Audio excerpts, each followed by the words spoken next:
सद्भाव रामायण उत्तरकांड कथा की सार्थकता। इसके बाद रामायण को काबसुंड जी की आत्मकथा, कलयुग का वर्णन और ज्ञान भक्ति का फक्र बताया और आखिर में गरुड़ के पूछे हुए 7 प्रश्नों के प्रत्युत्तर देकर काबसुंड जी भगवत कथा की पूर्णाहुति करते हैं। कैलाश पर शिवजी भी पार्वती को आगे राम कथा को विराम देते हैं।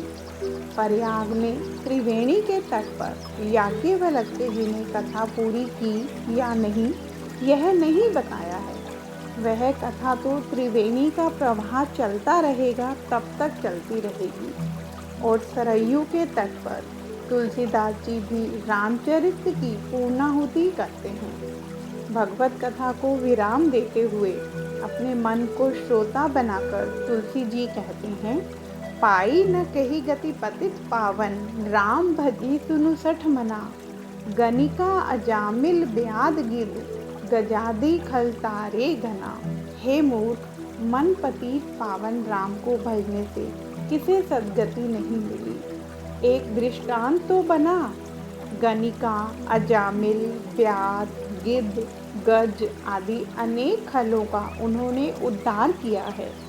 हे मन, उस राम जी का भजन तू क्यों नहीं करता है।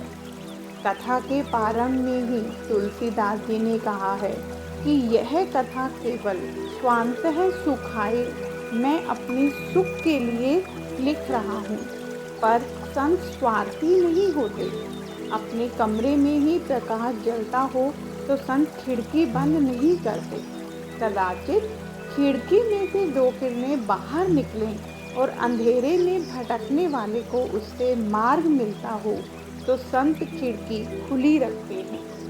तुलसीदास जी कहते हैं कि इस कथा से मुझे तो आत्म सुख मिला ही है, पर उसकी कुछ एक चौपाइयाँ किसी को असर करेंगी, किसी को आत्म सुख देंगी, तो वे चौपाइयाँ मेरी नहीं उसकी हो जाएंगी। इसलिए लिखा है, सत पंच चौपाई मनोहर, जानी जो नर उर धरे, दारुण अविद्या पंच जनित, विकार श्री रघुवर हरे। जो इंसान रामचरितमानस की 5 या 7 चौपाइयाँ भी मनोहर जानकर हृदय में धारण कर लेता है, उसे 5 प्रकार की अविद्या में से उत्पन्न होते विकारों से मुक्ति मिलती है। उन विकारों को श्री राम जी हर लेते हैं। इस प्रसंग में भी आप सबसे अपील करता हूँ कि आप भगवत कथा में डूबे हैं और 7 कांड की कथा 9 दिन तक सुनी है, तो 7 कांड में से एक एक चौपाई ले लो और उसे हृदय में धारण कर लो। तो चलिए सबसे पहले बालकांड में से यह चौपाई लें।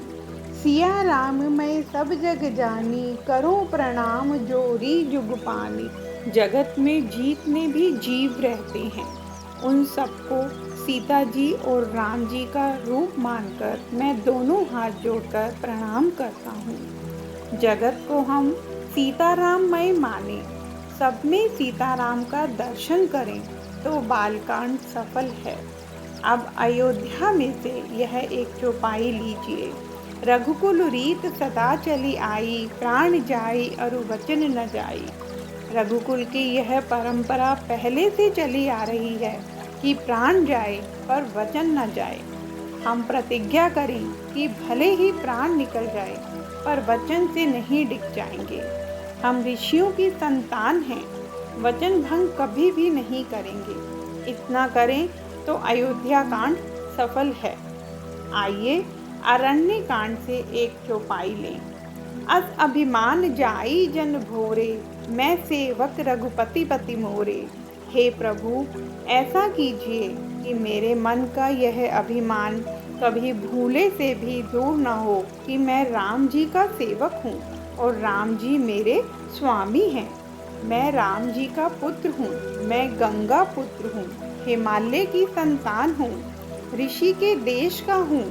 ऐसी एक अस्मिता कभी भी अपने मन से हटने नहीं दूंगा। ऐसा गौरव पैदा हो जाए तो अरण्य कांड सफल हो जाए। जय श्री राम।